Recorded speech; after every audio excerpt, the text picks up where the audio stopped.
नमस्कार दोस्तों, सभी को वंदे मातरम। दोस्तों याद करें कि कुछ साल पहले हमने कुछ नए नए शब्द सुने थे, जैसे कि लॉकडाउन और जैसे कि क्वारंटाइन। इन शब्दों के साथ सुनने के साथ एक चीज और इसमें ऐड किया गया, वैक्सीनेशन।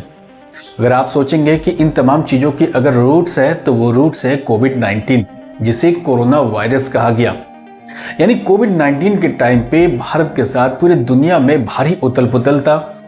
आपने और हम सभी ने सोशल मीडिया हो या न्यूज़पेपर हो या टीवी चैनल हो, हर तरफ हमने देखा कि बहुत से लोग, सैकड़ों की तादाद में लोग एक राज्य से दूसरे राज्य में पैदल यात्रा कर रहे हैं। बहुत से लोग कोरोना काल में तरह तरह की जगह पे फंसे हुए हैं। तो किसी को 14 डेज के लिए क्वारंटाइन किया गया है, तो कोई मेडिकल ट्रीटमेंट के लिए हॉस्पिटल में हॉस्पिटलाइज है।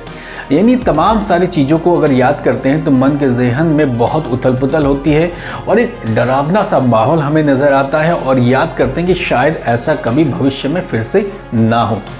बट जस्ट इमेजिन, अगर ये सारी चीज़ें फिर से रिपीट हो, अगर सारी चीज़ें फिर से रिपीट हो, क्या हम इन चीज़ों से फाइट करने के लिए तैयार हैं? क्या गवर्नमेंट ऑफ इंडिया की पूरी तैयारी है?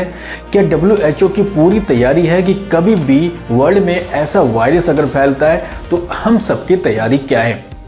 आप सबको लग रहा होगा कि मैं ऐसी बातें क्यों कर रहा हूँ, तो लेकिन अगर मैं ऐसी बातें कर रहा हूँ तो इस पर भी हमें सोचने की बात है, क्योंकि जिस तरीके से चाइना से एक और वायरस रिलीज हुआ है और जिस पर लोग बात भी कर रहे हैं, और इवन इंडिया में अब तक उस वायरस से ग्रसित 8 से ज़्यादा लोगों की पुष्टि हुई है। दरअसल दोस्तों, अभी इंडिया में जितने भी लोग इस वायरस से ग्रसित हैं, तो इस वायरस का नाम है ह्यूमन मेटानिमो वायरस, यानी शॉर्ट नेम पे कहते हैं HMPV। ये वायरस भी चाइना से ही रिलीज हुई है, बट ज़्यादा डरने की बात नहीं है, क्योंकि ये वायरस कोरोना वायरस जैसे डेंजरस नहीं है।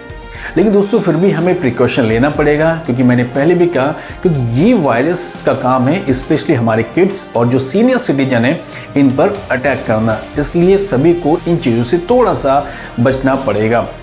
बेसिकली कोई भी जब सीजन होता है, चाहे विंटर सीजन की बात करें या समर सीजन की बात करें, हर एक सीजन में हर एक इन्फ्लुएंजा होती है।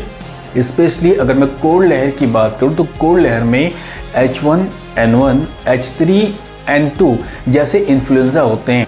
उनके साथ अगर ये वायरस काम करे तो बहुत डेंजरस हो सकता है, क्योंकि HMPV जो वायरस है वो लगभग निमोनिया जैसे लक्षण को पैदा करते हैं। इसलिए हमारी कोशिश ये होनी चाहिए कि हमारे किड्स और जो हमारे सीनियर सिटीजन हैं इनके साथ प्रिकॉशंस रखें और इनके साथ ज़्यादा मेल मिलाप बहुत कम रखें, और ऐसे लोगों को ज़्यादा भीड़ में ना लेके जाएं।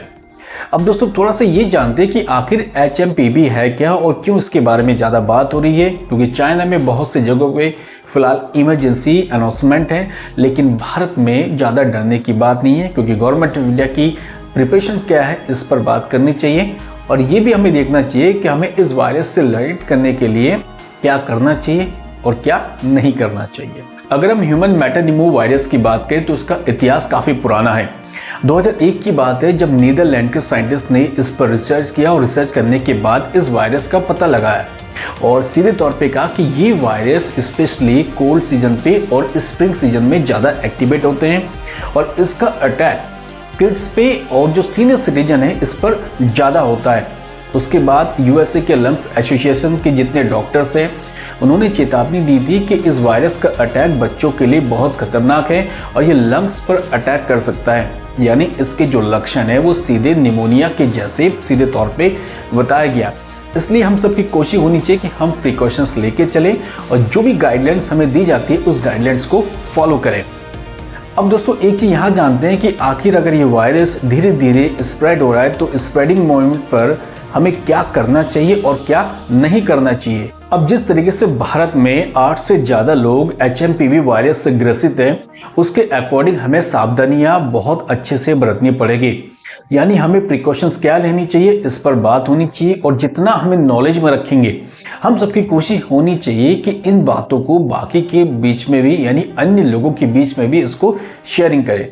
सबसे पहले हमें ये करना चाहिए, जितने भी हमारे किड्स हैं और जितने हमारे सीनियर सिटीजन हैं उन सभी को इस वायरस के बारे में सावधानी पूर्वक बताएं और कोशिश करें कि वो जितने भी प्रिकॉशंस हैं उनको साथ लेके चलें।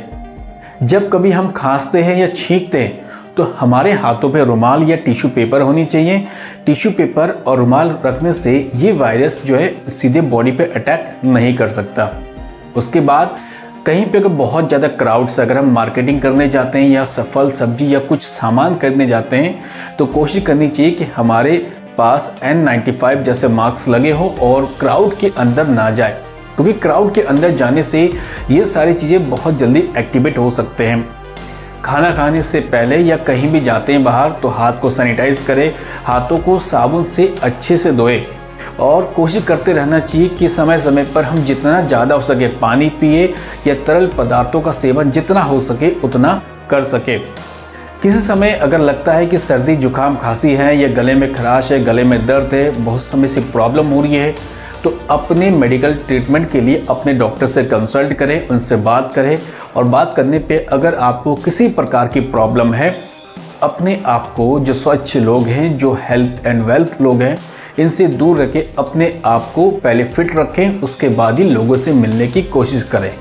अब प्रिकॉशंस के बारे में हमने जान तो लिया, लेकिन हमें ये भी जानना है कि हमें इस वक्त क्या करना है और क्या नहीं करना है, क्योंकि दोस्तों हेल्थ इज़ वेल्थ, तो इसके लिए हमें सावधानी तो बरतनी है ही, उसके साथ स्पेशल काइंड्स ऑफ प्रिकॉशंस में ये ध्यान रखना है कि अगर हम लोगों से मिलते हैं तो हाथ जोड़ने से अच्छा है, यानी हाथ मिलाने से अच्छा है कि उनको अपना पुराना प्रणाम करके उनका अभिवादन करें। कहीं आसपास सार्वजनिक जगहों पे थूकने की कोशिश ना करें। भीड़ भाड़ इलाकों में अगर कम जाते हैं तो वो हमारे लिए बहुत अच्छा है। और कोशिश करें जितने भी टिश्यू पेपर या रुमाल हैं उनको अगर आपने यूज़ किया है तो टिश्यू पेपर को फेंक दीजिए, रुमाल जो है उसको अच्छे से साफ करते रहिए, क्योंकि इन चीज़ों को जब हम डेली लाइफ में यूज़ करते हैं तो इनको रोज़ इनको धोना भी बहुत ज़रूरी है। इंसान अगर जिसको सर्दी जुकाम खांसी है तो कोशिश करे कि उनको नियर बाई कम जाए, उनसे कम हैंडशेक करें और उन लोगों से डिस्टेंस के साथ बात करें, क्योंकि जिस तरीके से वायरस जो है फैल रहा है तो उसके लिए प्रिकॉशन बहुत ज़रूरत है। जब हम घर से बाहर जाते हैं या बाहर से जब घर आते हैं, आते ही अपने हाथों को सैनिटाइज करें और सैनिटाइज करने के बाद ही बाकी सारी चीज़ों को टच करें। और कोशिश करते रहना चाहिए कि समय समय पर अपने हाथों को हैंड वॉश करें। हैंड वॉश करने के बाद ही हम किसी भी चीज़ को टच करें या दूसरे लोगों से बात करने की कोशिश करें। दोस्तों ये सारी जो प्रिकॉशंस है हमें अपने माइंड पे रखना पड़ेगा, हमें इसको लाइफ में इम्प्लीमेंट भी करना पड़ेगा, क्योंकि अगर ये वायरस ज़्यादा फैल जाएगा तो प्रॉब्लम हमारे सिर के ऊपर है। क्योंकि हम सब नहीं चाहते कि फिर से लॉकडाउन, क्वारंटाइन जैसे शब्द फिर से कानों पे सुनाई दे, फिर से वैक्सीनेशन जैसे शब्द हमारे कानों पे सुनाई दे, क्योंकि जिस तरीके से ये चीज़ें फैल रही है उसके लिए एक आम इंसान को सबसे पहले तैयार होना पड़ेगा, क्योंकि हम जब तैयार होंगे उसके बाद ये सारी चीज़ें रेडी होगी। दोस्तों इस वीडियो पे मैंने HMPV वायरस के बारे में बताया, सारी जानकारी मैंने इस वीडियो पे शेयर की। अब आपकी बारी है, अगर आपने वीडियो को देख लिया, कमेंट्स के साथ, सब्सक्राइब के साथ इस वीडियो को अपने दोस्तों के साथ बाकी लोगों में शेयरिंग करें, क्योंकि HMPV वायरस जिस तरीके से आगे फैल गया बहुत डेंजरस हो सकता है। बट गवर्नमेंट ऑफ इंडिया के मेडिकल रिपोर्ट के अकॉर्डिंग ज़्यादा हमें यहाँ पर सावधानी बरतने की ज़रूरत है, उसके साथ पैनिक होने की ज़रूरत नहीं है। लेकिन दोस्तों तब भी सुरक्षा ही बचाव के नारे के साथ आगे बढ़ते हैं और वीडियो को थोड़ा शेयरिंग कीजिए। अब कल मिलेंगे एक और नए वीडियो के साथ। थैंक यू, जय हिंद।